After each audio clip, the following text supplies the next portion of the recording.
जय Hind. Science with Priyanka classes में आपका स्वागत है।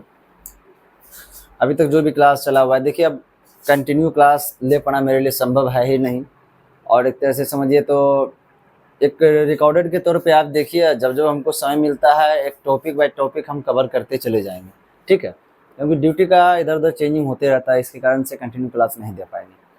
जैसे देखिए अभी तक जो चला है आपका, जैसे कि डाइजेशन जो है आपका, पाचन तंत्र वो खत्म हो चुका है, अभी चल रहा है आपका न्यूट्रिशन चल रहा है, यानी पोषण चल रहा है, उसमें से आपका कार्बोहाइड्रेट और प्रोटीन खत्म हो चुका है।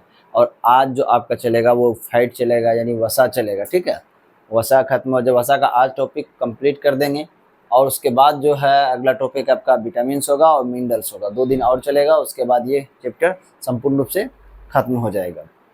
देखिए कोशिश मेरा ये रहता है हर हमेशा, चाहे कितना भी दिन बाद क्लास ले, जो भी ले, जो टॉपिक है उसको हम संपूर्ण रूप से कवर करते जाएं। और ये भी रहता है कि थोड़ा जो पीछे चला है उसको भी थोड़ा इसमें ले आए, ताकि आपका रिवीजन भी हो जाए और आगे क्या चलने वाला, ठीक है, उस चीज़ को भी थोड़ा एब्जॉर्व करते हैं। ताकि ऐसा होता है कि जब भी कोई अगला चैप्टर स्टार्ट होता है तो आपको ऐसा नहीं लगता कि मेरे पास कुछ नया आ गया है, सब कुछ नया आ गया, थोड़ा थोड़ा लगेगा नया है। अब बहुत ज़्यादा आपको लगेगा कि हम पहले ही इसको कवर कर चुके हैं। मेरा हर हमेशा पढ़ाने का बस यही तरीका रहा है, ठीक है। इसलिए मेरा जो क्लास का जो वीडियो जो होता है वो थोड़ा लंबा होता है, और क्योंकि हम उसमें समझाते रहते हैं, फोकस मेरा एनी टाइम ये रहता है हम कितना अधिक से अधिक आपको समझा पाएं, ठीक है, क्योंकि हमको समझाने में ही मजा आता है। बस ऐसे लिख करके जाना हम लोग बेकार सा लगता है। चलिए आज का जो है आपका टॉपिक है वसा। क्या है?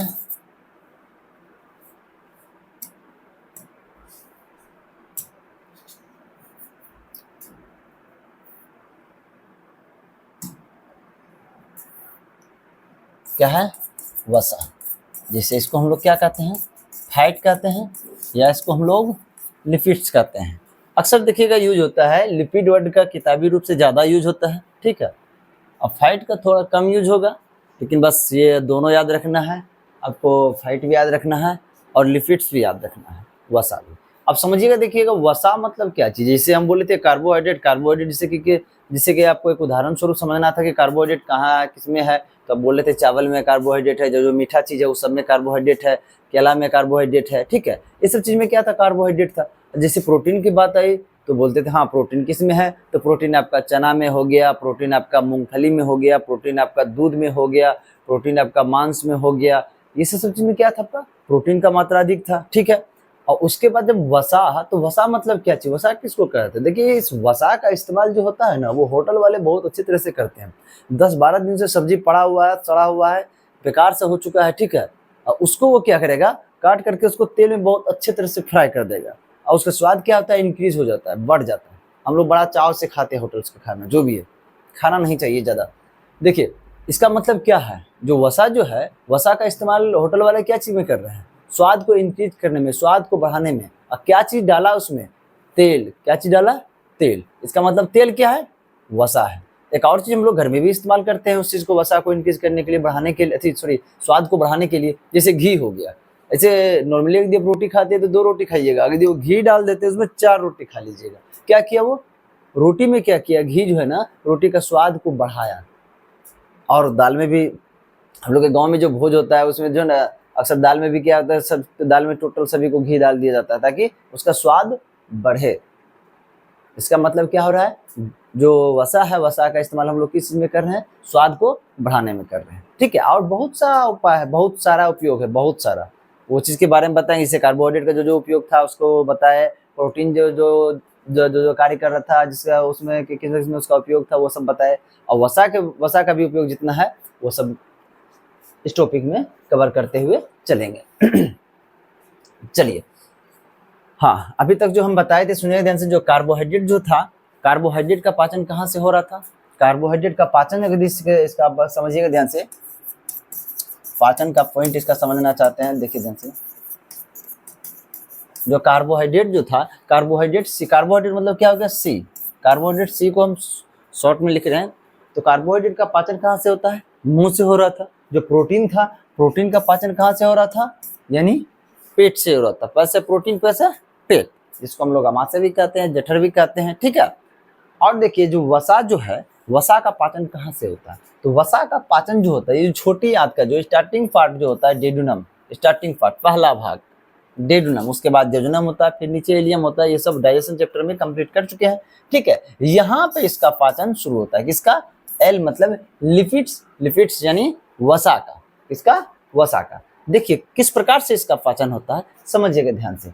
जैसे देखिए, जैसे एक, हाँ एक और चीज बताए थे, ये हम लोग को वसा का पाचन का क्यों जरूरत पड़ रहा है, हम बताए थे जो भोजन का जो बड़े अणु होते हैं, ठीक है, जो पोषक तत्व जो बड़ा होता है उसको हम लोग क्या कहते हैं? बृहद पोषक तत्व कहते हैं, माइक्रोन्यूट्रिएंट्स कहते हैं, ठीक है। उसमें से कौन कौन आया था आपका? कार्बोहाइड्रेट आया था, प्रोटीन आया था, वसा आया था, ठीक है। और तीनों को हमको पचाना पड़ता है, क्यों? क्योंकि यह बड़ा है, ये बड़ा है जिसको पचाना क्यों पड़ रहा था? क्योंकि जितना भी हम भोजन ग्रहण करते हैं उस सबको हमको पहुंचाना है, कोशिका के अंदर पहुंचाना है। अब कोशिका इतना छोटा आता है, इसको हम नंगी आंखों से नहीं देख सकते, यानी खुली आंखों से नहीं देख सकते हैं। उतना छोटा है कोशिका, उसके अंदर पहुंचाने के लिए तो छोटा बनेगा तब ना पहुंचेगा। लेकिन ये कार्बोहाइड्रेट, प्रोटीन, वसा का आकार बड़ा होता है, इसलिए हम लोग क्या करते हैं? पाचन प्रक्रिया से गुजरते हैं। अब देखिए कैसे हो रहा था, अब समझिएगा ध्यान से। जो कार्बोहाइड्रेट था,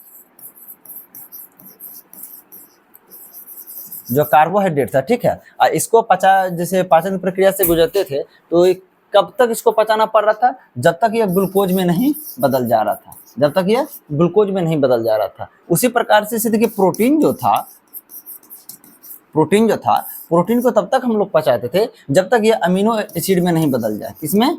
ये अमीनो एसिड में नहीं बदल जाए, तब तक हम लोग इसको पचाते थे, ठीक है। अब उसी प्रकार समझिएगा ध्यान से। अब ये जो वसा जो है, ये क्या होगा? वसा यानी फैट या लिपिड्स जो है आपका, ये उसको तब तक हम पचाएंगे जब तक यह वसीय अम्ल, किसमें? फैटी एसिड प्लस ग्लिसरॉल में नहीं बदल जाए। समझिएगा ध्यान से। कार्बोहाइड्रेट का सबसे छोटा रूप ग्लूकोज, प्रोटीन का सबसे छोटा रूप एमिनो एसिड, वसा का यानी फैट और लिपिड्स का सबसे छोटा रूप क्या हो जाएगा? फैटी एसिड एवं ग्लिसरॉल। फैटी एसिड मतलब क्या हो गया? फैट मतलब क्या हो जाता है? तो वह वसा हो गया यानी वसीय। एसिड मतलब क्या हो गया? अम्ल यानी वसीय अम्ल, और प्लस ग्लिसरॉल का ग्लिसरॉल ही होता है, ठीक है। ये सब चीज पहले भी हम बता चुके हैं, एक तरह से ये रिवीजन हुआ। अब इसका मतलब क्या है कि जब हम वसा का पाचन करना शुरू करेंगे, वसा का पाचन करना शुरू करेंगे, इसको हम तब तक हम पचाएंगे जब तक ये किस में ना बदल जाए? वसीय अम्ल एवं ग्लिसरॉल में ना बदल जाए। चलिए अब हम देखते हैं इस प्रोसेस को, अब समझते हैं। देखिए जैसे हम क्या किए, हम जैसे कि तेल खाए या घी खाए, जो भी खाए, ठीक है, उसका क्या होता है? कण क्या होता है? बड़ा होता है। इसको तुमको छोटा करना है। इसके लिए क्या होता है कि सबसे पहले जो भी हम स्टार्टिंग कहाँ से होता है? छोटी आंत से शुरू होता है इसका पाचन। इसका मतलब क्या? तेल या घी जो भी खाए पहले जाएगा छोटी आंत के पास, यानी पहले भाग में छोटी आंत का डेडुनम भाग में, पहले वहां तक पहुंचेगा। ये कहाँ पहुंचा भाई? ये पहुंचा छोटी आंत में। कहाँ पहुंचा? छोटी आंत में। जैसे छोटी आंत में ये पहुंचेगा तो छोटी आंत के पास एक जो है ना, हाँ छोटी आंत के पास, हाँ छोटी आंत के पास जैसे पहुंचेगा, यहाँ पे दो रस आता है। कितना? दो रस, दो अलग अलग अंग डालता है। कौन कौन? एक ये जो लीवर है जिसको हम लोग यकृत कहते हैं, यह अपना पितरस डालता है। जैसे देखिए यह छोटी आंत के पास जैसे आएगा, ये जो है जैसे छोटी आंत है, छोटी आंत के पास ये आ गया, ठीक है, आया। तो इसमें क्या करेगा कि ये लीवर जो है आपका, ये लीवर यानी यकृत जो है, यह क्या करेगा? अपना पित्त रस डालेगा। क्या डालेगा? पित्त रस डालेगा। पित्त रस डालेगा यानी बाइल जूस, पित्त रस डालेगा। या जब पित्त रस डालता है तो क्या होता है? एक प्रक्रिया यहाँ होती है। कौन सा प्रक्रिया होता है? उस प्रक्रिया को हम लोग कहते हैं, यहाँ प्रक्रिया एक होती है, इसको कहते हैं हम लोग पायसीकरण। क्या कहते हैं हम लोग? पायसीकरण यानी इमल्सिफिकेशन।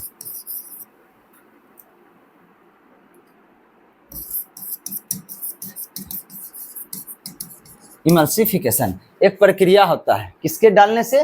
पितरस के डालने से। कहाँ? छोटी आंत के पास। किसके साथ एक प्रक्रिया करता है? यह वसा के साथ। जैसे इस वसा के साथ यहाँ पे प्रक्रिया होगा, यह वसा को क्या करेगा? पायसीकरण अभिक्रिया के द्वारा वसा को छोटा छोटा टुकड़ा में कन्वर्ट कर देगा। इसका मतलब यह क्या हो गया?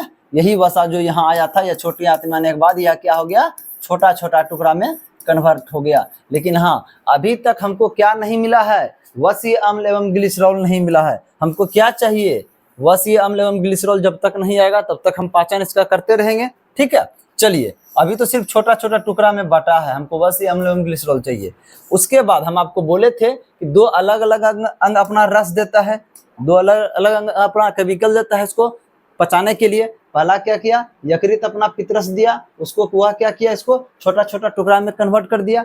उसके बाद एक आपका अग्न्याशय, ये जो पीला जैसा जो दिख रहा है, ये पीला जैसा जो दिख रहा है, ये है आपका अग्न्याशय। अग्न्याशय भी क्या होता है, छोटी आंत में ही अग्न्याशय, ये क्या हो गया आपका अग्न्याशय, जिसको हम लोग क्या कहते हैं, पैनक्रियाज भी कहते हैं। क्या कहते हैं हम लोग, पैनक्रियाज भी कहते हैं। यह अग्न्याशय एक एंजाइम देता है। कौन सा एंजाइम देता है, लाइपेज एंजाइम। क्या देता है, लाइपेज एंजाइम। कौन सा एंजाइम देगा, लाइपेज एंजाइम देता है। ठीक है,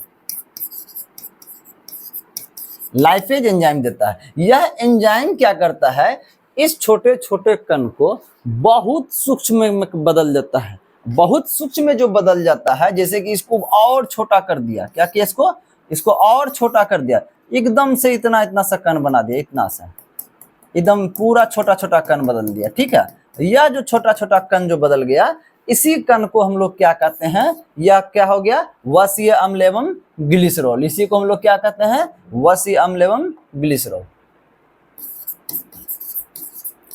वसीय अम्ल प्लस ग्लिसरॉल, इसका मतलब क्या हो गया, हमको तो यही चाहिए था, वसीय अम्ल एवं ग्लिसरॉल ही चाहिए था। लास्ट सबसे छोटा रूप यही होता है। इसका मतलब क्या हो गया, वसा का क्या हो गया, ये जो वसा जो था, या वसा का क्या हो गया, संपूर्ण रूप से पाचन हो गया। वसा का पाचन प्रोसेस आप लोग समझ गए होंगे, इसमें कोई दिक्कत की बात नहीं है। देखिए पाचन में हम सब कुछ बता चुके हैं ये सब चीज। ठीक है, अभी हम इसको एक तरह से रिपीट भी कर दिए और वसा का जो पॉइंट था वो कवर भी हो गया। ठीक है, समय लगेगा लेकिन एक तरह से इसमें होगा कि आपका रिवीजन भी होते चले जाएगा, आगे कॉन्सेप्ट भी क्लियर होते जाएगा, और तत्कालिक किसी कॉन्सेप्ट को यदि क्लियर होता है तो माइंड में अच्छा तरह से कोई भी चीज आता है। चलिए अब हम लोग क्या कर चुके हैं कि कार्बोहाइड्रेट, प्रोटीन, वसा, तीनों का हम लोग क्या कर चुके हैं भाई, पाचन कर चुके हैं। चलिए थोड़ा सा इसका जो मिला जुला जो कॉन्सेप्ट है तीनों का, उसको हम थोड़ा कवर करेंगे। चलिए देखिए, हाँ, अगर यदि वही जो कार्बोहाइड्रेट है, हम 1 ग्राम कार्बोहाइड्रेट, 1 ग्राम कार्बोहाइड्रेट का पाचन करते हैं तो हम 4.2 किलो कैलोरी ऊर्जा हमें मिलती है। ठीक है, वहीं अगर यदि हम 1 ग्राम प्रोटीन का हम पाचन करते हैं तो हमें 4.1 से 4.2 लगभग एवरेज यही है किलो कैलोरी ऊर्जा हमें मिलती है। ठीक है, वही 1 ग्राम अगर यानी फैट या लिपिड्स या वसा, यही हुआ एक तरह से, थोड़ा बस मीनिंग याद रखना, कोई बड़ी बात नहीं। फैट या लिपिड्स बोलिए या इसी को वसा बोलिए, इसको प्रोटीन बोलिए। कार्बोहाइड्रेट, प्रोटीन का प्रोटीन हिंदी में भी लिखा था है, कार्बोहाइड्रेट का कार्बोहाइड्रेट हिंदी में भी लिखा था है। फैट या लिपिड्स का बस इसका एक हिंदी अलग हो जाता है, एक वसा हो जाता है। ठीक है, और कोई बात नहीं है। और इसका यदि 1 ग्राम यदि वसा का यदि पाचन होता है तो हमें 9.2 किलो कैलोरी ऊर्जा मिलती है। अब समझिएगा ध्यान से कि हाँ, एक बात याद रखिएगा, 1 ग्राम कार्बोहाइड्रेट का पाचन होता है तब, बिना पाचन का आपको ऊर्जा नहीं मिलेगी। पचेगा तभी ऊर्जा मिलेगा, नहीं पचेगा तो ऊर्जा नहीं मिलेगा। इसलिए बोला जा रहा है कि 1 ग्राम कार्बोहाइड्रेट पचेगा तब हमें 4.2 किलो कैलोरी ऊर्जा देगी। 1 ग्राम प्रोटीन पचेगा तब हमें 4.1 किलो कैलोरी ऊर्जा देगी। 1 ग्राम जो है वसा पचेगा तब हमें 9.2 किलो कैलोरी ऊर्जा देगी। आप एक चीज देख रहे होंगे कि ये दोनों जो है मात्रा 1-1 ही ग्राम तीनों का, लेकिन ये दोनों लगभग समान ऊर्जा दे रही है, लेकिन ये जो है दोनों की तुलना में दुगना ऊर्जा दे रहा है। सबसे अधिक ये ऊर्जा देता है कौन, आपका ये वसा। चलिए समझिएगा ध्यान से, इससे आपको नुकसान भी है, फायदा भी है। अब नुकसान क्या चीज होता है, आपके अक्सर सुनते होंगे कि कोई भी चीज अधिक होना नुकसानदेह होता है। यदि आपके पास अधिक है उसको खपत करना भी सीखिए। यदि नहीं खपत कर पा रहे हैं और वह बहुत अधिक होते जा रहा है तो वह नुकसान होगा आपके लिए। ठीक है, यही ऊर्जा जो है बहुत अधिक देता है, लेकिन हाँ, इस ऊर्जा को आपको खपत भी करना पड़ेगा। यदि नहीं खपत कर पा रहे हैं तो यही आपके लिए नुकसानदेह होगा। ये इस चैप्टर का मुख्य बिंदु यही है, मुख्य पार्ट यही है वसा का। समझे, इस बात को हर माइंड में सेट कीजिए। जो भी ऊर्जा आपके अंदर है, अगर इस ऊर्जा को खपत नहीं कर रहे हैं तो वह आपके लिए नुकसानदेह है, ठीक है। अन्यथा कोई दिक्कत नहीं है, खूब खाइए, खूब घी खाइए, खूब तेल खाइए, उससे कोई फर्क पड़ने वाला नहीं है, आपको कोई नुकसान नहीं होगा, लेकिन उसको खपत कीजिए क्योंकि यह बहुत ज्यादा ऊर्जा देता है। चलिए हाँ, इसी में एक और कॉन्सेप्ट आता है कि आप लोग सुनते होंगे तत्कालिक ऊर्जा प्राप्त करने के लिए हम लोग कार्बोहाइड्रेट का इस्तेमाल करते हैं, ठीक है, या ग्लूकोज का इस्तेमाल करते हैं। भाई कार्बोहाइड्रेट का ही तो छोटा रूप ग्लूकोज है। ऐसा क्यों होता है समझिएगा, जो कि सबसे ज्यादा ऊर्जा तो हमको वसा देती है, तो हम वसा का है इस्तेमाल करें, जो कि 1 ग्राम लेंगे बहुत ज्यादा ऊर्जा हो जाएगा। लेकिन हाँ, इसी में हम आपको बताएं कि जो पचता है वो हमको ऊर्जा देती है, ठीक है।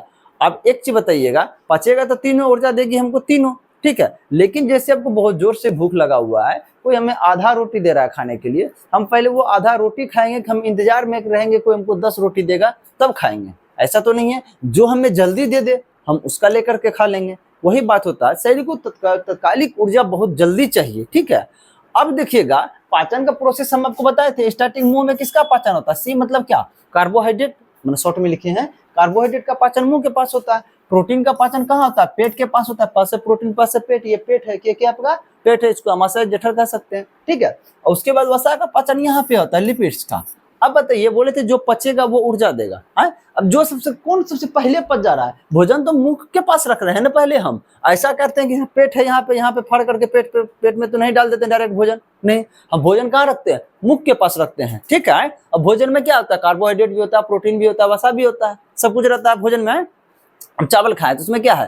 कार्बोहाइड्रेट है। उसी के साथ आप दाल खाए हैं तो दाल में क्या है? आपका प्रोटीन है। और उसी में दाल में घी दे दिए हैं तो उसमें क्या है? वसा है। खाए थे एक ही साथ सब, ठीक है। लेकिन चावल क्या होगा? पहले पचेगा, क्योंकि उसमें क्या है? कार्बोहाइड्रेट है। कार्बोहाइड्रेट को पचाने वाला एंजाइम मुंह के पास है। मुंह के पास कौन पचता है? कार्बोहाइड्रेट पच जा रहा है। इसका मतलब सबसे पहले कौन पचा? कार्बोहाइड्रेट पचा।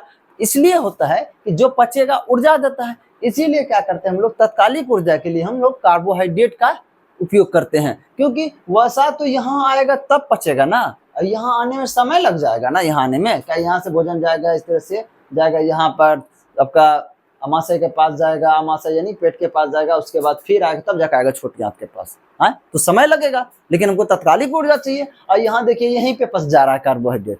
इसलिए हम लोग क्या करते हैं? केला का जो इस्तेमाल करते हैं, केला में भरपूर मात्रा में कार्बोहाइड्रेट पाया जाता है, यानी कैलोरी पाया जाता है, यानी ऊर्जा पाया जाता है, ठीक ना। इसलिए हम लोग क्या, खिलाड़ी लोग जो होता है उसको तत्कालिक ऊर्जा के लिए केला देते हैं, यानी कार्बोहाइड्रेट देते हैं। चलिए यहाँ तक तो हो गया। चलिए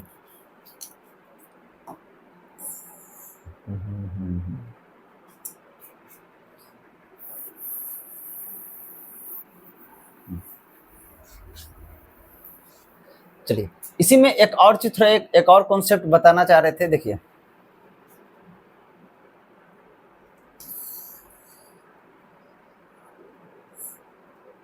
चलिए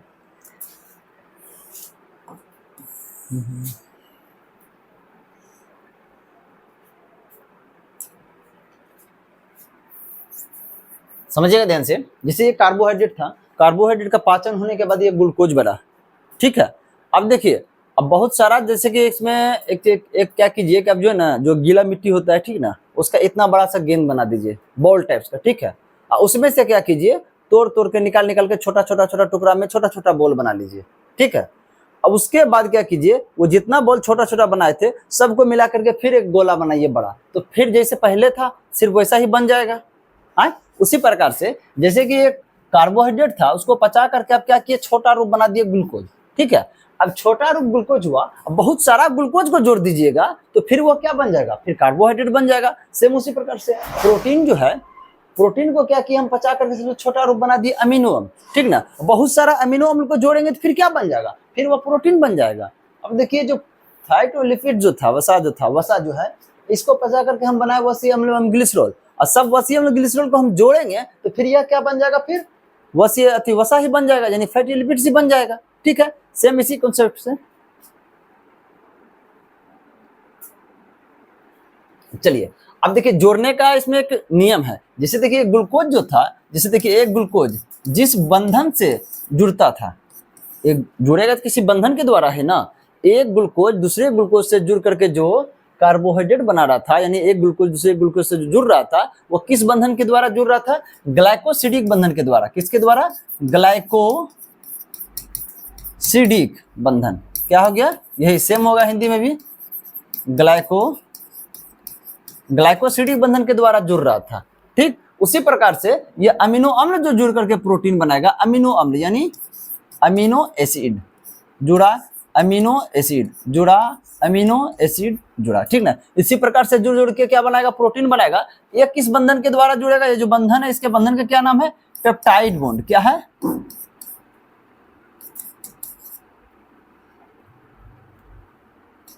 क्या होगा? Peptide bond. क्या हो जाएगा ये?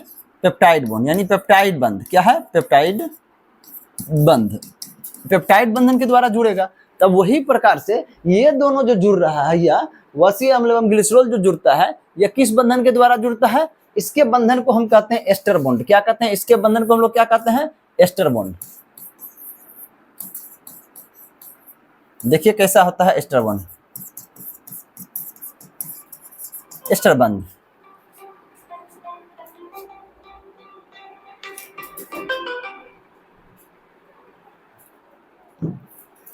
चलिए एस्टर बॉन्ड किस प्रकार से बनता है, इसमें जो प्रश्न और सब जो पूछे जाते हैं उसको लेकर के थोड़ा चलते हैं। चलिए देखिए कैसे होता है। जैसे क्या है यह वसीय अम्ल एवं ग्लिसरॉल। पहले हम देख लेते हैं वसीय अम्ल का रासायनिक सूत्र क्या होता है। इसमें आते हैं, देखिए वसीय अम्ल, इसको हम लोग क्या कहते हैं भाई? Fatty acid. क्या कहते हैं हम लोग? Fatty acid. ठीक है, चलिए इसका हो जाता है C+H+R। ठीक है, C+H+R होता है। ठीक ना, R मतलब एल्काइल रेडिकल्स है, वो केमिस्ट्री में इसके बारे में और विस्तृत रूप से जानिएगा। चलिए बस इतना से याद रखिए। और जो ग्लिसरॉल जो होता है,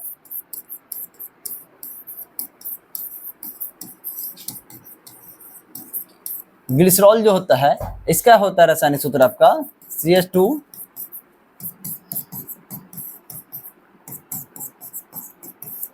अब समझिए ध्यान से, ये क्या है आपका? वसीय अम्ल, अम्ल है ना, इसीलिए यहाँ पे C+OH है, यानी C+OH किसका है? एसिड का है, एसिड का रासायनिक सूत्र है। ठीक है, उसके बाद देखिए यहाँ क्या ग्लिसरॉल है, यहाँ क्या लगा है? OL लगा है, यानी एल्कोहलिक है, इसलिए देखिए इसमें सब में क्या है? OH है। बस ये अंतर है इसमें और उसमें। अब देखिए हम ये दोनों को जोड़ते हैं, जोड़ने से बहुत सारा सवाल इसमें आएगा, बनेगा भी, देखिएगा। चलिए पहला बार जब फर्स्ट जब हम ज्वाइंट करते हैं इसमें, तो क्या करते हैं हम लोग? एक ग्लिसरॉल लेते हैं, एक ग्लिसरॉल लेते हैं और साथ में एक वसीय अम्ल लेते हैं। क्या लेते हैं? एक वसीय अम्ल लेते हैं। ठीक है, अब एक ग्लिसरॉल लिए, एक ग्लिसरॉल कितना हो जाएगा? ये पूरा का क्या कहलाता है? एक ग्लिसरॉल कहलाता है। ये पूरा क्या कहलाता है? एक ग्लिसरॉल कहलाता है।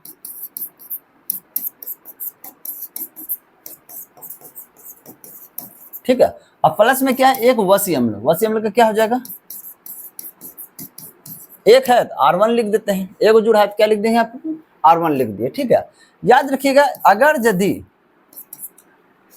एक ग्लिसरॉल के साथ एक वसीय अम्ल जुड़ता है तो उसको हम लोग कहते हैं मोनोग्लिसराइड। क्या कहते हैं हम लोग? मोनोग्लिसराइड। मोनो वर्ड हमेशा सिंगल के लिए इस्तेमाल किया जाता है, एक के लिए। ठीक है, इसको हम लोग क्या कहेंगे? हम लोग मोनोग्लिसराइड। क्या कहेंगे हम लोग? मोनोग्लिसराइड। ठीक है, हिंदी भी सेम होगा। ठीक है, चलिए अब एक जुड़ा तो मोनोग्लिसराइड हुआ। अब क्या होगा? इस बार दो जुड़ेगा। कितना जुड़ेगा? दो जुड़ेगा, लेकिन हाँ इसका संख्या सेम रहेगा, एक ही रहेगा। ग्लिसरॉल हर हमेशा एक ही रहेगा, याद रखिएगा।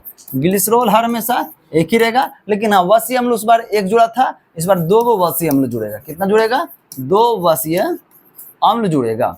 चलिए अब देखिए इसका क्या हो जाएगा?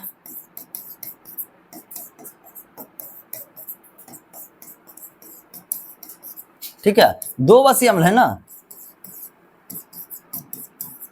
R1, इस बार दो को जुड़ रहा है तो ये क्या हो जाएगा? R2। यानी एक ग्लिसरॉल में दो वसीय अम्ल जुड़ा तो उसको हम लोग क्या कहेंगे? हम डाइग्लिसराइड। क्या कहेंगे लोग? डाइग्लिसराइड। डाइग्लिसराइड हिंदी भी वही होगा, सेम हो जाएगा, डाइग्लिसराइड। ठीक है, एक ग्लिसरॉल में दो वसीय अम्ल जुड़ा तो क्या हो जाएगा? वो डाइग्लिसराइड। ठीक है, चलिए अगला देखते हैं, तीसरा। फिर एक ही ग्लिसरॉल होगा, अब प्लस में 3 गो वसी अम्ल हो जाएगा। कितना हो जाएगा? 3 वसी अम्ल, 3 वसी अम्ल। ठीक है, एक ग्लिसरॉल हो गया CH2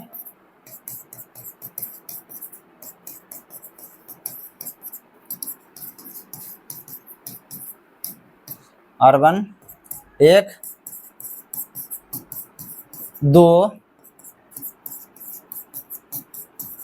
3, 3 जुड़ गया ना। एक जुड़ा था तो मोनोग्लिसराइड बोले थे, एक जो वसी अम्ल जुड़ा था मोनोग्लिसराइड बोले थे, 2 वसी अम्ल जुड़ा डाइग्लिसराइड बोले। इस बार 3 गो वसी अम्ल जुड़ा हुआ है, इसको हम लोग क्या कहेंगे भाई? हम लोग ट्राइग्लिसराइड कहेंगे। क्या कहेंगे हम लोग? ट्राइग्लिसराइड कहेंगे। क्या कहेंगे हम लोग?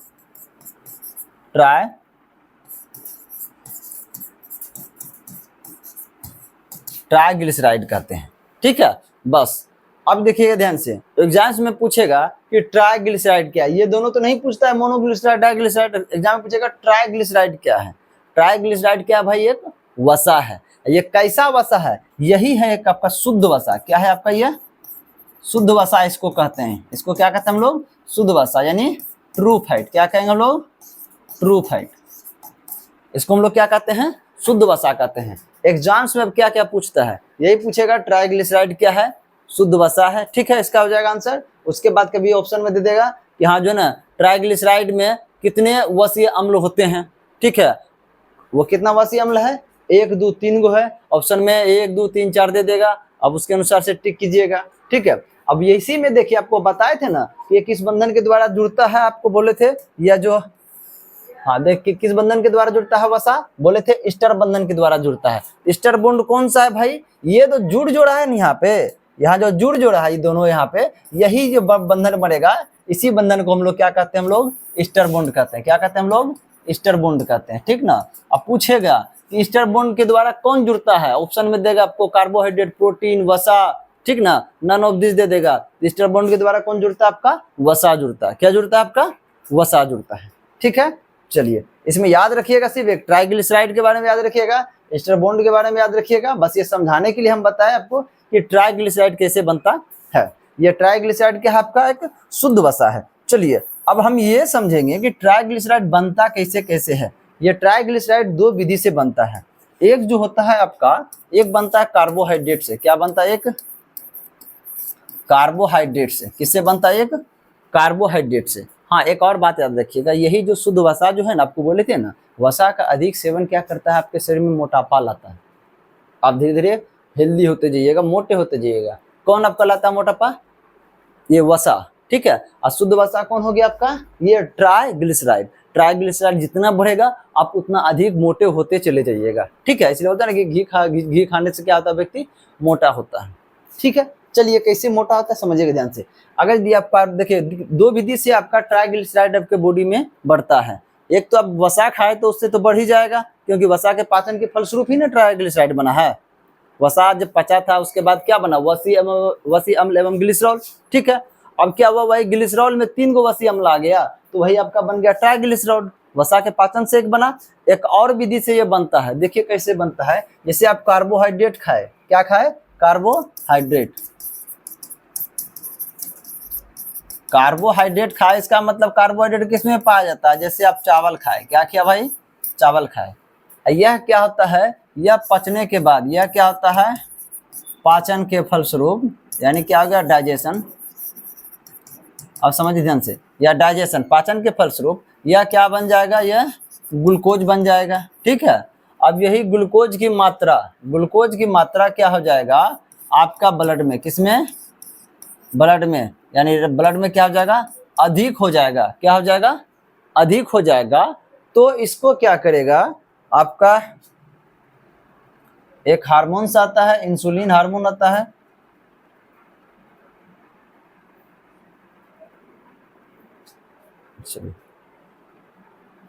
एक हार्मोन आता है इंसुलिन, वो इसको क्या करेगा?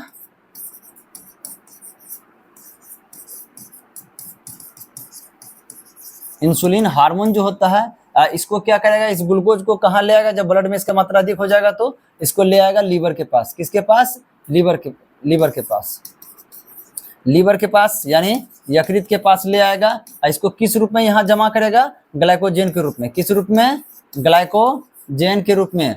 लेकिन उसके बाद भी आप चावल खाना कम नहीं कर रहे हैं, मीठा खाना कम नहीं कर रहे हैं, तो और अधिक ग्लूकोज बनेगा पाचन के फलस्वरूप, और ब्लड में ग्लूकोज की मात्रा अधिक हो जाएगा, तो और ज्यादा ही क्या होगा, लीवर के पास ग्लाइकोजन के रूप में ग्लूकोज जमा होगा।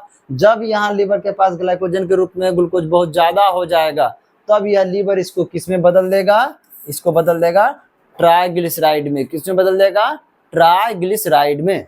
किस में बदलेगा, ट्राइग्लिसराइड में, ट्राइग्लिसराइड में। इसको क्या कहते हैं हम लोग, शुद्ध वसा कहते हैं। क्या कहते हैं इसको हम, शुद्ध वसा कहते हैं, शुद्ध वसा कहते हैं। अब यह वसा कहाँ जाएगा, आपको हम बताए होंगे पहले भी, अभी आज तो नहीं बताया, इससे पहले क्लास में बताया। जो जितना भी वसा जो होता है वह वस्य उत्तक में जाके जमा हो जाता है। वस्य उत्तक मतलब किसको कहते हैं हम लोग, इंग्लिश में तो याद होगा आप लोग को, एडिपोज टिश्यू। एडिपोज टिश्यू बहुत को याद रहता है, वस्य उत्तक याद नहीं रहता है। वस्य उत्तक को ही इंग्लिश में एडिपोज टिश्यू कहते हैं। एडिपोज टिश्यू कहाँ कहाँ होता है, हर जगह होता है। सबसे ज्यादा इस क्षेत्र में जमा होता है, जो पेट का क्षेत्र जो होता है, यहाँ पे एडिपोज टिश्यू अधिक होता है। लेकिन ऐसा नहीं कि सिर्फ यही होता है, हर जगह होता है। हम लोग का हाथ में भी होता है, यहाँ पे भी होता है। त्वचा के नीचे के लेयर में एडिपोज टिश्यू हर जगह है।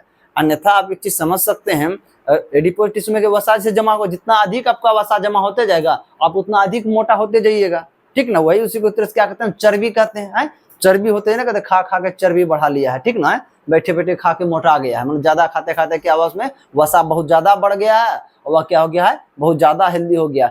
कोई व्यक्ति अगर हेल्दी होता है तो क्या सिर्फ उसका पेट बड़ा होता है, ऐसा तो नहीं होता है। जो व्यक्ति जो मोटा होता है उसका यह हाथ भी मोटा होता है, उसका पैर भी मोटा होता है, उसका क्या होगा, ये मुंह का शेप भी बड़ा होता है। इसका मतलब क्या चीज है, इसका मतलब जो वसी जो उत्तक जो होता है वह शरीर के हर अंग में है। क्या है, हर अंग में। जो बाह्य अंग में, अंदर तो नहीं है, अंदर का नहीं कह सकते, बाह्य जो अंग है वो बाह्य अंग में त्वचा के अंदर के लेयर में पड़ा हुआ है, ठीक है। इसलिए क्या होता है, व्यक्ति जब मोटा होगा तो यह हाथ भी मोटा होगा, पैर भी मोटा होगा, हर जगह होगा। यह हर जगह जाकर के यह वसी उत्तक वसा जो होता है शरीर के सभी वसी उत्तक में जाकर के क्या होता है, यह जमा होता है। यह जितना जमा होते जाएगा उतना व्यक्ति मोटा होते चले जाएगा। चलिए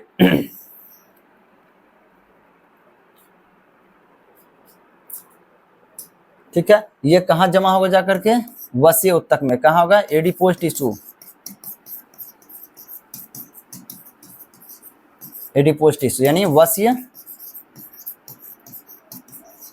उत्तक। चलिए, इस प्रकार से ट्राइग्लिसराइड बना, वह वसीय उत्तक में जमा हुआ। हाँ, एक और दूसरा प्रोसेस क्या था भाई, अभी हम लोग पढ़े हैं। दूसरा प्रोसेस किस प्रकार से ट्राइग्लिसराइड बना था, हम बोले थे जो वसा जो होता है, वसा का जो पाचन होता है, क्या होता है, वसा का जो पाचन होता है, पाचन के फलस्वरूप क्या बनता है, वसीय अम्ल प्लस ग्लिसरॉल बनता है, ठीक है। यही वसीय अम्ल एवं ग्लिसरॉल में अगर यदि ग्लिसरॉल की संख्या 1 है और वसीय अम्ल की संख्या 3 है तो क्या बन जाता है भाई, यही ट्राइग्लिसराइड बन जाता है। इसलिए हम लोग क्या करते हैं कि इसका मतलब क्या होगा, इससे भी क्या बन गया आपका, वसा से भी आपका ट्राइग्लिसराइड बना, ठीक है। वसा मतलब क्या हो गया, वसा के रूप में क्या क्या खाए थे आप, तेल खाए थे, ठीक है, और क्या खाए थे, इसे घी खाए हैं, ठीक है। चलिए, तेल खाए थे, घी खाए थे, ठीक है। तेल खाए, घी खाए, इससे भी आपका ट्राइग्लिसराइड बना। आप जो चावल खाए थे उससे भी आपका ट्राइग्लिसराइड बना। इसलिए कहा जाता है जो व्यक्ति मोटा हो गया है, उसको मोटापा कम करना है, तो वो लोग क्या करते हैं, चावल बोलते हैं कम खाना है, उसको बोला जाता है कि आप रोटी ज्यादा खाइए, ठीक है। और उसको और क्या चीज मना किया जाता है, ये तेल और घी बोला जाता है कम खाइए। इसमें भी क्या होगा, आप ज्यादा मोटा हो जाइएगा। क्या है कि चावल भी ज्यादा खाइएगा तो इन सब ग्लूकोज आपके बॉडी में ज्यादा बनेगा, रक्त में ज्यादा हो जाएगा, और उसके बाद इंसुलिन इसको लीवर के पास दे देगा ग्लाइकोजन के रूप में, और फिर ज्यादा और ग्लाइकोजन भी ज्यादा भी हो जाएगा तो वह क्या करेगा, लीवर उसको ट्राइग्लिसराइड में बदल देगा, ठीक है। और ये अभी तेल घी भी क्या हो गया है, ट्राइग्लिसराइड में बदल गया। और ये दोनों दे क्या है, इसका मतलब क्या होगा, ट्राइग्लिसराइड की मात्रा अधिक होगा और यह क्या हो जाएगा, फिर कहाँ चलाएगा, वसीय उत्तक में आ जाएगा। और शरीर के सभी अंगों में वसीय उत्तक जब में क्या होगा, वसा जमा होते जाएगा, आप मोटे होते चले जाइएगा, ठीक है। चलिए हाँ, एक और चीज है इसमें, चलिए हाँ, जमा हुआ किस रूप में, ट्राइग्लिसराइड के रूप में जमा हुआ, इस बात को थोड़ा समझिएगा। चलिए हाँ, एक और चीज इसमें, हाँ, इसका अगर यदि आपको इसी की खपत करना है, क्या करना है, इस चीज को कम करना है, ट्राइग्लिसराइड की मात्रा को कम करना है, आपको क्या करना पड़ेगा, हार्ड वर्क करना पड़ेगा। क्या करना पड़ेगा, हार्ड वर्क करना पड़ेगा। जैसे आप हार्ड वर्क करते हैं तो समझिएगा, यहाँ पे एक पॉइंट को हम थोड़ा बताते हैं। जैसे देखिएगा कि हम लोग का जो हम लोग जब रनिंग करना शुरू करते हैं तो क्या होता है, हमारे शरीर का जो कोशिका जो होता है वो क्या करता है कि ऊर्जा बनाना शुरू करता है। क्यों, क्योंकि शरीर को ऊर्जा चाहिए। जब तक कि नहीं शरीर को चाहिए ऊर्जा, तब तक क्या करेगा, कोशिका ऊर्जा बना करके नहीं देगा, चाहे कितना भी क्यों ना ऊर्जा के रूप में जमा हो। जैसे देखिए ये क्या है, वसा क्या है, वसा बहुत अधिक ऊर्जा देता है, 1 ग्राम में ही 9.2 किलो कैलोरी देता है।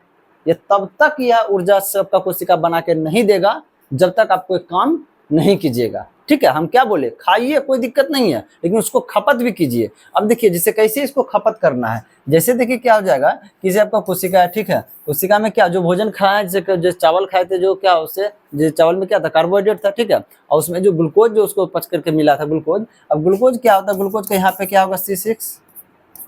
अब ग्लूकोज को क्या करेगा, यहाँ पे ऑक्सीजन तोड़ेगा। ये कब तोड़ेगा कोशिका में, जब आपको जरूरत पड़ेगा, जब आप काम करना शुरू कीजिएगा। बैठे रहिएगा तब ये कोशिका आपको काम करके नहीं देगा, ऊर्जा बना करके नहीं देगा, कुछ काम करने लगेगा तब। ठीक है, अब भोजन से तब ग्लूकोज मिला है, सांस लिए ऑक्सीजन मिला, यह क्या करेगा, तब यह ऑक्सीजन ग्लूकोज को तोड़ेगा जब आपको एक काम करने लगेगा। तब इसको तोड़ करके क्या बनाएगा, आपका कार्बन डाइऑक्साइड बनेगा, एटीपी के रूप में ऊर्जा बनेगा, जल बनेगा। ठीक है, और इस एटीपी रूप में बने ऊर्जा को आप लोग क्या करते हैं, हम लोग क्या करते हैं, यूज कर लेते हैं रनिंग के वक्त। ठीक है, इससे क्या फायदा होता है, आपका ग्लूकोज टूटता है, ग्लूकोज क्या होता है, घटना शुरू होता है। क्या हुआ था, देखिए ग्लूकोज ही बढ़ा था ना, यहाँ पे देखिए क्या हुआ, आपका जो ब्लड जो था, ब्लड में क्या था, ब्लड में क्या हुआ था, इस ग्लूकोज की मात्रा अधिक होने लगा था। वह ब्लड के माध्यम से ही कोशिका के पास जाता है ग्लूकोज है, और जब वहां कोशिका के पास ग्लूकोज खपत होते जाएगा ब्लड से ले करके, तो ब्लड में ग्लूकोज की मात्रा बढ़ेगा नहीं। जब बढ़ेगा ही नहीं, आप खपत कर दे रहे हैं, तो क्या होगा, लीवर के पास ज्यादा जमा होगा ग्लाइकोजन के रूप में, नहीं। ट्राइग्लिसराइड के रूप में बनेगा, नहीं बनेगा। तो इसका मतलब क्या होगा, आप मोटे नहीं होइएगा। अगर यदि आप मोटे भी हो गए हैं, ठीक है, अगर यदि आप रनिंग करना शुरू करते हैं, तो यह ग्लूकोज अगर यदि क्या हो जाएगा, ब्लड से ग्लूकोज की मात्रा क्या हो जाएगा कि कमते जाएगा, तब क्या होगा, यहाँ से जो वसी उत्तक में जो जमा है, या जो वसा जो है, शुद्ध वसा जो वसी उत्तक में जमा है, जैसे क्या होगा, ग्लूकोज की मात्रा ब्लड में कमेगा, तो यहाँ से क्या करेगा, यही लीवर क्या करेगा, इसको तोड़ करके क्या करेगा, ब्लड में देते जाएगा कि जाओ तुम कोशिका को दो, और क्या करेगा, वह ऊर्जा बनाएगा। इसका मतलब क्या होगा कि यहाँ से जब लीवर तोड़ के दे रहा है ब्लड को कि लो भाई लो, तुम जा करके कोशिका को दो ताकि वह ऊर्जा बनाएगा, इसका मतलब यहाँ से वसा का मात्रा घटना शुरू होगा, यहाँ से वसा का मात्रा घटना शुरू हो जाएगा। अब यहाँ से अगर वसी उत्तक से अगर वसा का मात्रा घटना शुरू हुआ, तो धीरे धीरे क्या होते जाइएगा, पतले होते चले जाइएगा। इसलिए बोला जाता है जो हेल्दी व्यक्ति है उसको क्या होता है, रनिंग कीजिए, ज़्यादा मेहनत कीजिए, हार्ड वर्क कीजिए, तो इसका मतलब आपका शरीर ज़्यादा ऊर्जा खपत करेगा।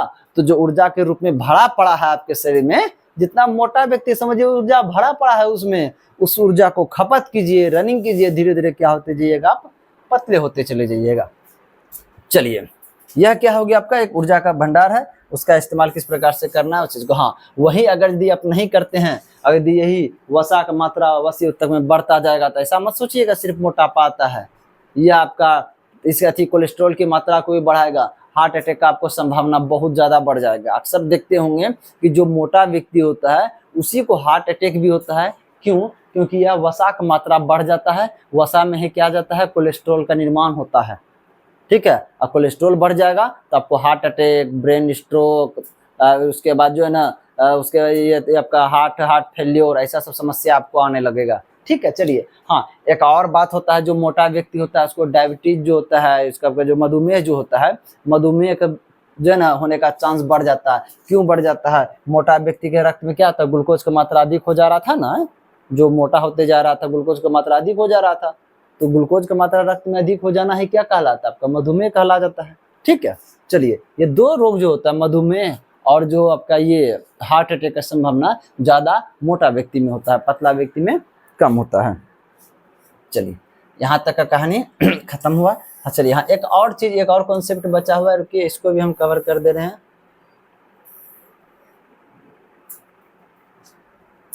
चलिए देखिएगा, जो कार्बोहाइड्रेट से जो ग्लूकोज बना था, तो ग्लूकोज का क्या रासायनिक सूत्र हुआ था, देखिएगा ग्लूकोज का रासायनिक सूत्र क्या था, C6H12O6। जो प्रोटीन से जो अमीनो अम्ल बना था उसका रासायनिक सूत्र क्या होगा, अमीनो अम्ल का, देखिएगा ध्यान से, अमीनो अम्ल यानी अमीनो एसिड, इसका रासायनिक सूत्र क्या होगा, अमीनो एसिड, यानी एक अमीन ग्रुप एक एसिड ग्रुप, अमीन ग्रुप यानी क्या हो जाएगा NH2R, आज एसिड ग्रुप C OOH। हम ये कहना चाह रहे हैं इसमें कि इसमें क्या ग्लूकोज है ना, ठीक है, ग्लूकोज में क्या क्या चीज था, एक कार्बन था और हाइड्रोजन था और क्या था, ऑक्सीजन था। अमीनो एसिड जो है इसका प्रोटीन में क्या है, नाइट्रोजन है, कार्बन है, हाइड्रोजन है, ऑक्सीजन है। और वही है जो आपका ट्राइग्लिसराइड बना, ये वसा ही है ना, ट्राइग्लिसराइड हो चाहे डाइग्लिसराइड हो चाहे मोनोग्लिसराइड, ये सब तो वसा ही है। तो ये वसा में क्या क्या चीज मिला है आपको, देखिए तो इसमें खोजिए तो क्या क्या चीज मिला है आपको, देखिए क्या चीज मिला है, कार्बन मिला है, हाइड्रोजन मिला है, ऑक्सीजन मिला है, ठीक है। उसके बाद और कुछ है, ये R1 R2 R3 को छोड़ दीजिए, इसमें क्या चीज है, कार्बन है, हाइड्रोजन है, ऑक्सीजन है। ये ग्लूकोज में भी क्या चीज है, कार्बन है, हाइड्रोजन है, ऑक्सीजन है। ये अमीनो एसिड जो है यानी किसका है, ये प्रोटीन का छोटा रूप है, ये कार्बोहाइड्रेट का छोटा रूप है। तो उसमें आपको क्या है, उसमें आपको है कार्बन तो है, हाइड्रोजन तो है, ऑक्सीजन तो है, इसमें एक्स्ट्रा क्या सिर्फ था, नाइट्रोजन था, किसमें, प्रोटीन का जो छोटा रूप है अमीनो अम्ल में, ठीक है। इसका मतलब एक्स्ट्रा है इसमें, इसीलिए कहते हैं ये दोनों का संरचना में तीन चीज है, कार्बन हाइड्रोजन ऑक्सीजन, कार्बोहाइड्रेट में भी कार्बन हाइड्रोजन और ऑक्सीजन, वसा में भी कार्बन हाइड्रोजन ऑक्सीजन, ठीक ना। ये दोनों इसलिए होता है क्या, ऊर्जा का कार्य करता है। चलिए यहाँ तक तो कहानी खत्म हो चुका है इसका, ए टू जेड। हाँ चलिए अब हम समझते हैं कि जो ना वसा का कार्य क्या क्या चीज है।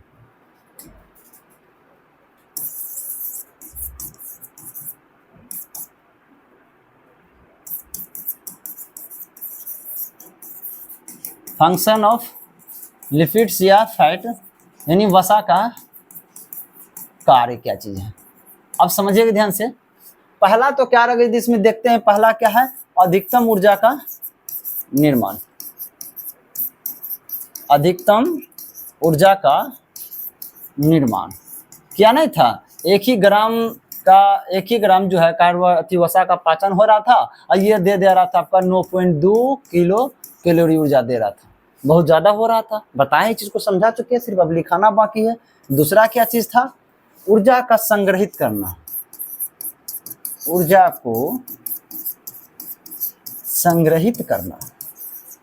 अब हम आपको बताए थे, या तो ऊर्जा बहुत अधिक देता ही है, या ऊर्जा के रूप में कहाँ जाके संग्रहित हो रहा था, या वसी उत्तक में जाके जमा हो रहा था। जो प्रोटीन से जो अमीनो अम्ल बना हुआ था, अमीनो अम्ल कहीं जमा नहीं हो रहा था, अमीनो अम्ल कहीं जमा नहीं हो रहा था। हाँ, एक और संग्रहित हो रहा था, कौन, आपका कार्बोहाइड्रेट। किस रूप में, ग्लाइकोजेन के रूप में।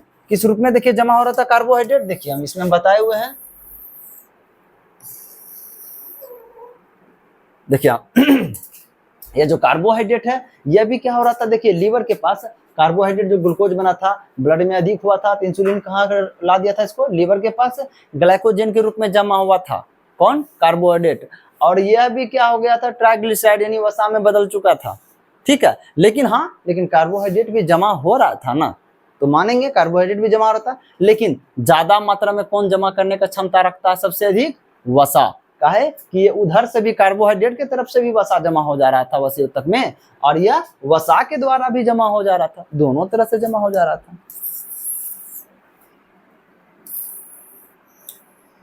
ऊर्जा का संग्रहित करना,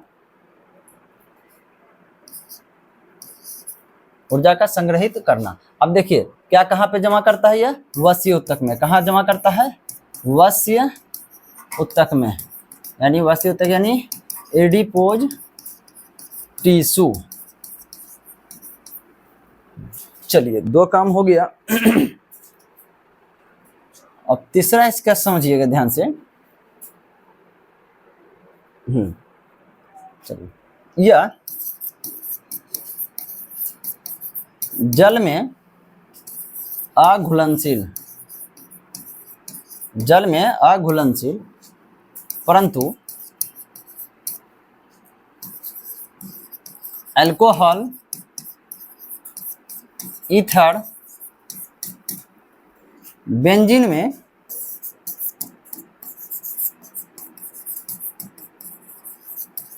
घुलनशील होता है। अब समझिएगा इस कॉन्सेप्ट को। देखिए, जो भी विज्ञान का, जो भी हम लोग विज्ञान का अध्ययन क्यों करते हैं भाई, किसी चीज को लेकर हम अध्ययन क्यों करते हैं? क्योंकि हमको उससे फायदा उठाना होता है। अब देखिए, समझना, आराम से समझ जाइएगा।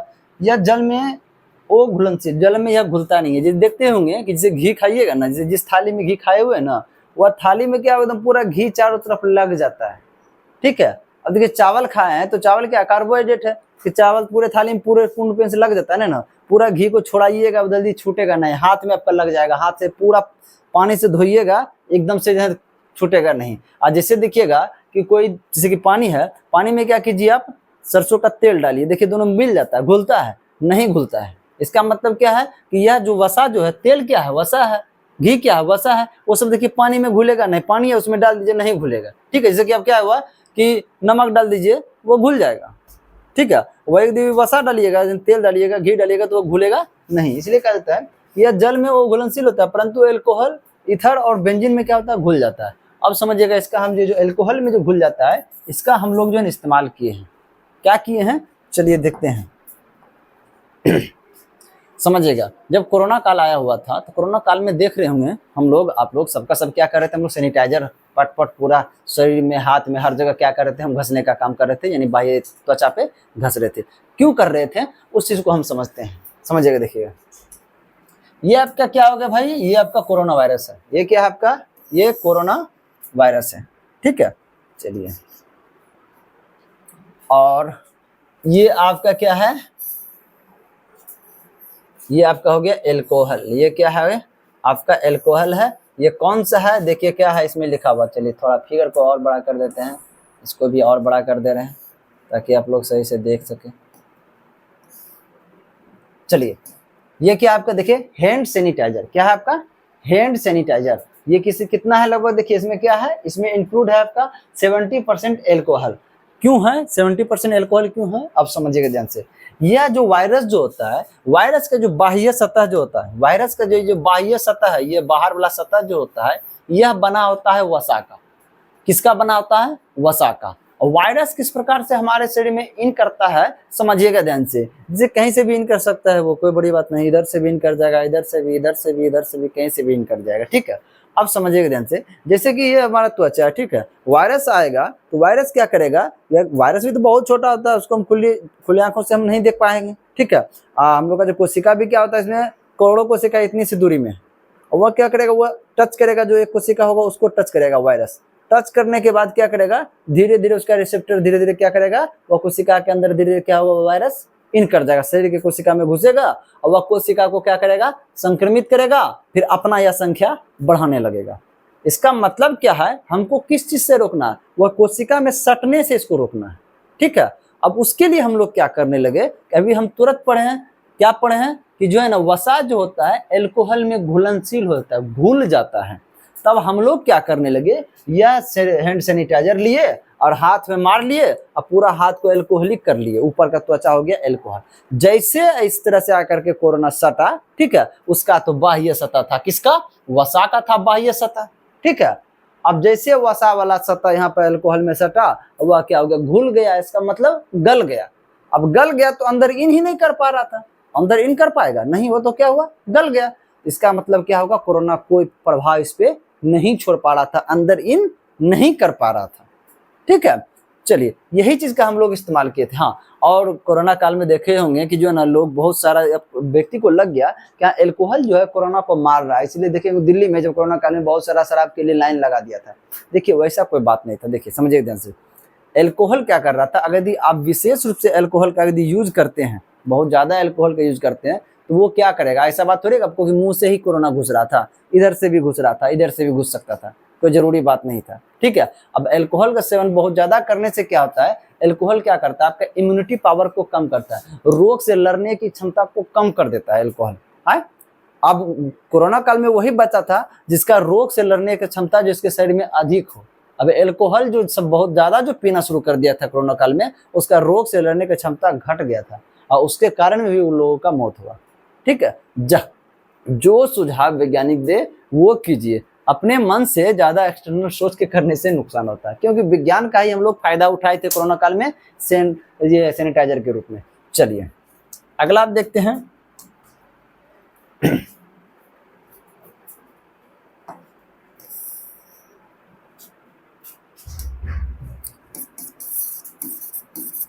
यह तापरोधी होता है, यह वसा क्या होता है, तापरोधी होता है, यह तापरोधी होता है। ठीक ना, तापरोधी होता है, इसका मतलब क्या होता है, इससे होकर के टेम्परेचर आर पार नहीं कर पाता है। जहाँ इधर से कितनों टेम्परेचर रख दीजिए, वसा, इसको साथ को हम वसा मानेंगे, इधर कितनों टेम्परेचर हो इधर कोई फर्क नहीं पड़ेगा। तापरोधी होता है, इससे उस पार नहीं हो पाएगा। तापरोधी का रोधी मतलब क्या होता है, विरोध करने का मतलब यही होता है। चलिए, इस चीज का फायदा जो है महिलाएं लोग बहुत उठाती है, ठीक ना, लेकिन इस चीज का उनको नुकसान भी होता है।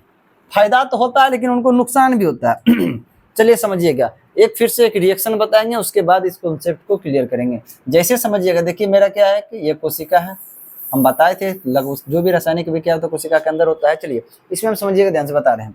जैसे कि आप बोले थे हम, ये जो 6H12O6 ये क्या आपका ग्लूकोज है, क्या है ग्लूकोज है। ग्लूकोज को जैसे ऑक्सीजन तोड़ता है, ऑक्सीजन जिसे तोड़ेगा तो हम लोग क्या करते हैं भाई, एक एटीपी बनता है, जिस एटीपी मतलब क्या, ऊर्जा बनता है। हम जो बोल रहे हैं, आप देख रहे हैं, हम दौड़ रहे हैं, खेल रहे हैं, कुछ भी काम कर रहे हैं ऊर्जा से कर रहे हैं, वह ऊर्जा हमको कहाँ से मिली है, यह ग्लूकोज को जब ऑक्सीजन तोड़ा है तभी मिली है। ठीक है, चलिए कार्बन डाइऑक्साइड बनता है जिसको हम सांस के माध्यम से बाहर छोड़ देते हैं। उसके बाद क्या बनता है, जल बनता है जो पसीना एवं मूत्र के माध्यम से शरीर से बाहर निकल जाता है। उसके साथ ही साथ एक और चीज बनता है यहाँ पे, उष्मा बनता है। क्या बनता है भाई, उष्मा बनता है, जिसको ताप कह सकते हैं, टेम्परेचर कह सकते हैं, उष्मा बनता है। ठीक है, आप जो अधिक रनिंग करने लगते हैं तो जो अधिक रनिंग करने के बाद जो पसीना जो आपका चलता है, पसीना वो चलता है, ठीक है, शरीर के टेम्परेचर को कंट्रोल करने के लिए। ठीक है, तो पसीना आता है, वो शरीर का टेम्परेचर बढ़ता है किसके कारण से, अंदर जो रनिंग करने वक्त आपका शरीर का टेम्परेचर बढ़ता क्यों है, क्यों बढ़ जाता है भाई। देखिए जब आप रनिंग करने लगते हैं तो कोशिका, आपको बोले थे ना, जब आप कुछ काम करने लगेगा तो कोशिका आपको ऊर्जा बना के देगा। ठीक है, आप रनिंग करना शुरू किए, कोशिका आपका ऊर्जा बनाने लगा, ऊर्जा तो एटीपी ऊर्जा तो बनाइए दिया भाई, तुम दौड़ो, और साथ ही साथ ये क्या बना दिया, उष्मा भी बना दिया, ताप भी बना दिया। इसलिए रनिंग करने बाद क्या होता है, आपका बॉडी क्या होता है, गर्म हो जाता है। क्या हो जाता है भाई, गर्म हो जाता है। अब समझिएगा ध्यान से, यह क्या होगा, साथ ही साथ में क्या दिया, उष्मा दिया। चलिए अब इस चीज का देखिए, महिलाओं को नुकसान किस समय में होता है और किस समय में क्या होता है, फायदा होता है, उस चीज को देखते हैं। अच्छा, स्पेस चेंज करना होगा, चलिए कोई बात नहीं, इसी में हम समझा दे रहे हैं। जैसे देखिएगा कि अब समझिए ध्यान से, ये क्या है, एक तरह समझिएगा, ये पेट का एक आकार है, ये क्या है, पेट का आकार है। ठीक है, देखिए ऊपर समझ लीजिए,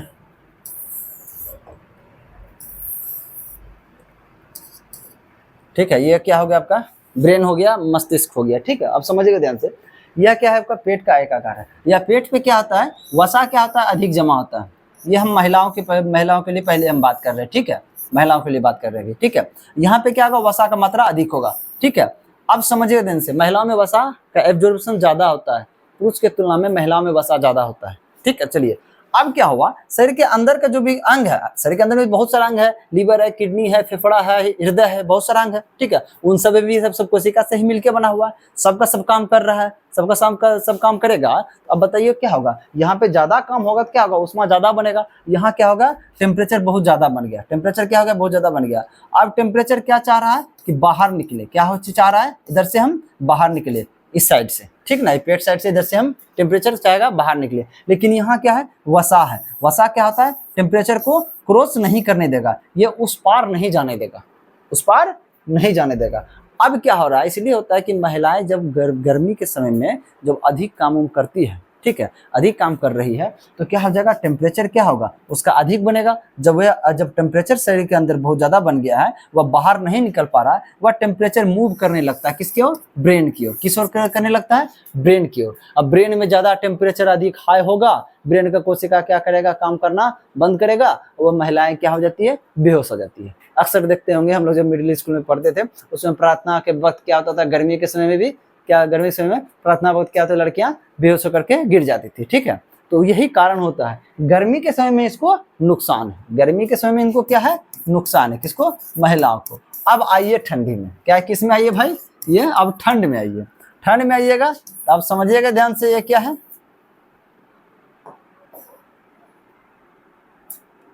चलिए ठंड में आइएगा तो ये क्या होगा कि जैसे देखिए वसा है और शरीर के अंदर क्या होगा, टेम्परेचर क्या हो जाएगा, ये बाहर क्या हो जाएगा, निकलना चाहेगा। ठीक है, अब समझिए ध्यान से, शरीर जब देखिए ठंड में क्या होता है, ठंड में क्या होता है, बाहर का टेम्परेचर क्या होता है, बाहर का टेम्परेचर क्या होता है, ये लॉ होता है, पूरा ठंड होता है। ठीक है, और क्या होता है, उन लोग को, महिला को क्या, कान से हो या किसी मुंह के माध्यम से क्या होता है, हवा क्या थोड़ा तो अंदर जाता है, जिसके कारण क्या, उसको ठंड जो लगेगा वह उसको इसलिए नहीं लग पाता है क्योंकि अंदर से क्या होता है, इसका टेम्परेचर बना हुआ रहता है। यह टेम्परेचर मस्तिष्क और मुंह इसलिए नहीं करता है क्योंकि यह कान के माध्यम से या मुंह के माध्यम से क्या होता है, हवा थोड़ा थोड़ा ठंड ठंड हवा अंदर आते रहती है, और लेकिन इसका जो ये जो टेम्परेचर जो ज्यादा बनते रहता है, ठीक ना, जिसके कारण उसको क्या होता है, ठंड उसको नहीं लगता है। यह टेम्परेचर क्या, तो ये बाहर नहीं जाता है, यह अंदर ही रह जाता है। ठीक है, इसलिए देखते होंगे महिलाओं को यदि जो ठंड के समय में सिर्फ एक साड़ी भी पहन ले, नॉर्मल यदि हम लोग क्या करेंगे, वो मोटा मोटा जैकेट का इस्तेमाल करते हैं, वो लोग क्या करती है कि पतला भी जैकेट है उससे भी उसका काम चल जाता है, उसको ज़्यादा ठंड नहीं लगता है क्योंकि उसके शरीर के अंदर बना हुआ जो गर्मी होता है वह क्या होता है, बाहर नहीं निकलता है। हम लोग का निकल जाता है, कारण क्या होता है, हम लोग वसा नहीं, हम लोग में ज़्यादा मांसपेशी होता है। क्या होता है, हम लोग में ज़्यादा मांसपेशी होता है। अब मांसपेशी क्या करता है, मांसपेशी से टेम्परेचर आदान प्रदान हो जाता है। मतलब क्या हो जाएगा, जैसे यहाँ गर्मी के समय में, हम लोग में गर्मी के समय में जैसे ज्यादा तापमान होगा ना, तो ये क्या करेगा, इस माध्यम से बाहर निकल जाएगा क्योंकि हम लोग में मांसपेशी अधिक होता है। मांसपेशी अधिक होने के कारण ही क्या होता है, हम लोग ज्यादा मजबूत होते हैं, महिलाओं की तुलना में हम लोग ज्यादा स्ट्रांग होते हैं। ठीक है, चलिए ये हो गया, कितना हुआ कुल मिला के, चौथा पॉइंट था।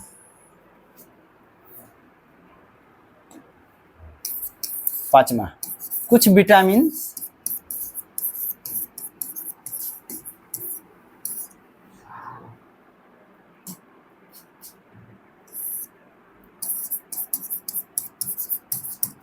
वसा में घुलनशील होते हैं। कुछ विटामिन वसा में घुलनशील होते हैं। विटामिन समझिएगा ध्यान से, जैसे देखिए विटामिन जो होता है,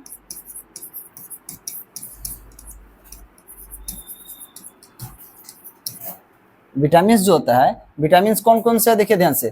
कुछ होता है जो कि कुल विटामिन कितने हैं देखिए, ए बी सी डी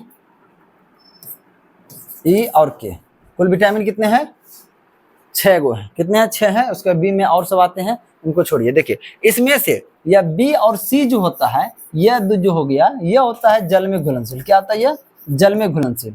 उसके बाद ए डी ई के कौन कौन, देखिए बी और सी क्या हो गया, ये जल में घुलनशील होगा, और ये आपका वसा में जो घुलनशील हो जाएगा आपका कौन कौन हो जाएगा, ए डी ई के कौन कौन हो जाएगा, ए डी ई और के। याद करने के लिए आसान बात है, देखिए ए बी सी डी तो पढ़वे की है, ए बी सी डी तक तो चल ले आया, A B C D E भी हो गया है, A B C D E तक तो क्लियर सीधे चला आया। उसके बाद एगो है के, ठीक है। इसमें से पता करना है कौन वसा में है कौन जल में है, तो याद रखिएगा ए को छोड़ करके बी सी ई दोनों को क्या कर दीजिए, पानी में दे दीजिए, यानी जल में कर दीजिए। ठीक है, बी सी को क्या कर दिए, जल में। उसके बाद जो बच्चा सब क्या आ गया, वसा में। वसा में घुलनशील होने का मतलब क्या हो गया, या वसा में घुल करके वसा के पास जमा रहता है।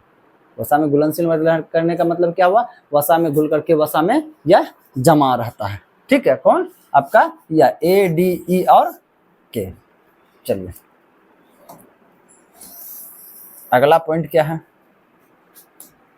छठा, वसा शरीर का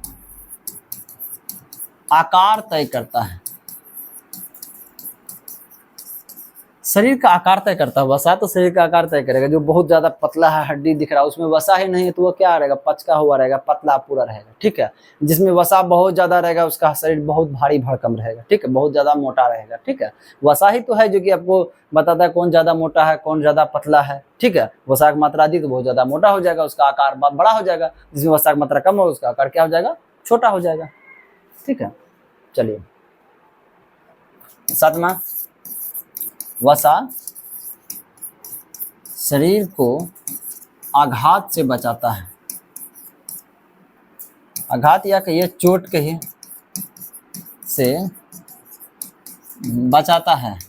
अब नॉर्मल से बात समझिएगा, देखते होंगे बोला कि हाथी को ढेला मारने से कुछ, यानी हाथी को छोटा कंकड़ या छोटा पत्थर मारने से कुछ नहीं होता। क्यों होता है, क्योंकि देखिए उसका शरीर का जो अंग, जो आंतरिक जो अंग जो होता है उसमें, और क्या होता है, शरीर का त्वचा इतना मोटा होता है क्योंकि वहां तक आपके ढेले का असर कर ही नहीं पाएगा, ठीक है। उसमें वसा बहुत ज्यादा होता है। मोटा व्यक्ति जो है उसको एक मुक्का मार दिए उसको ज्यादा फर्क नहीं पड़ेगा, और जिसका हड्डी दिख रहा है ना, बोलता है कि एक थाप मारेंगे तो गिर जाओगे, देह में दम कितना है, हड्डी तो दिखता है, मतलब क्या है, उसका शरीर का अंग का हड्डी डायरेक्ट दिख रहा है। वहीं अगर जो वसा का लेयर जमा से यहाँ शरीर का अंग है इतना तक वसा का लेयर अगर जमा है, इतना मोटा व्यक्ति कोई है तो यहाँ कोई आघात करेगा तो यहाँ तक जाने में क्या होगा, थोड़ा समय लगेगा, तब जाकर के क्या होगा, अंग पे कोई प्रकार का चोट आएगा, ठीक ना। इसका मतलब क्या हो जा रहा है, वसा जो क्या करता है, शरीर के अंगों को क्या करता है, सुरक्षा प्रदान करता है। चलिए पानी देना।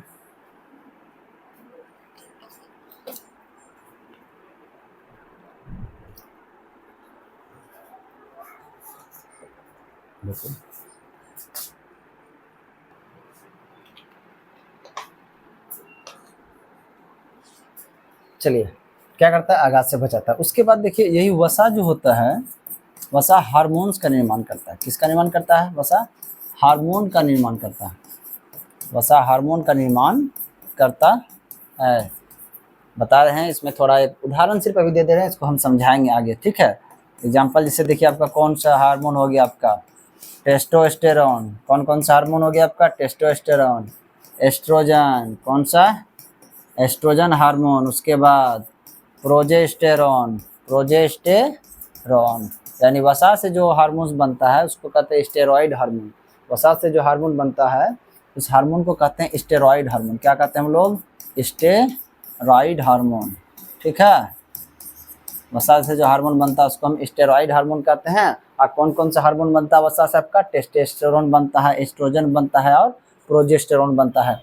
हम इसको हम बताएंगे, समझे ना। ये कोलेस्ट्रॉल से बनता है, वसा से ही जो बना है कोलेस्ट्रॉल, वसा से। हाँ एक और चीज लिख लीजिए, नम्मा जो क्या लिख लीजिए, वसा से कोलेस्ट्रॉल का निर्माण होता है। वसा से कोलेस्ट्रॉल का निर्माण होता है। हाँ एक और चीज देख लीजिए, वसा से, वसा से एक और चीज समझ लीजिएगा, वसा से मस्तिष्क का वसा वसा से मस्तिष्क का, वसा से मस्तिष्क का 60% निर्माण होता है। 60% निर्माण होता है। आप समझिएगा ध्यान से, क्या है मस्तिष्क क्या निर्माण होता है, एक बार देख लीजिए थोड़ा सा।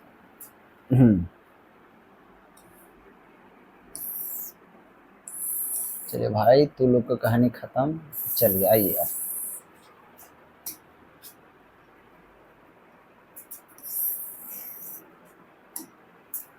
चलिए देखिएगा।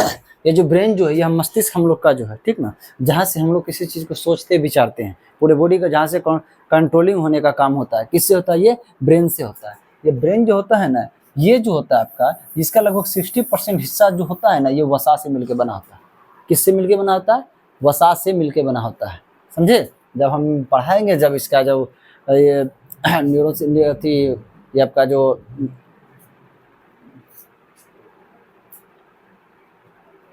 तंत्रिका तंत्र चैप्टर जब चलेगा, ठीक है, तंत्रिका तंत्र चलेगा, उसमें जो है ना टोटल इस चीज़ के बारे में पूर्ण रूपेण से और बताएंगे। बस अभी तत्काल यही याद रखिए, लगभग 60% जो हिस्सा होता है ब्रेन का जो होता है, किसके से मिलकर बना होता है, ये वसा से मिलकर बना होता है।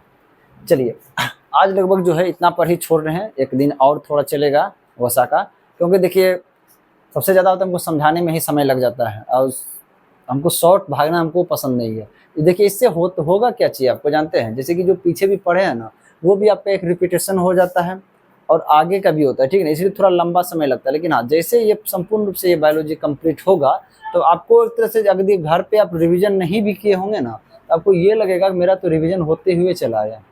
ठीक है, चलिए थैंक यू, जय हिंद आज भर के लिए।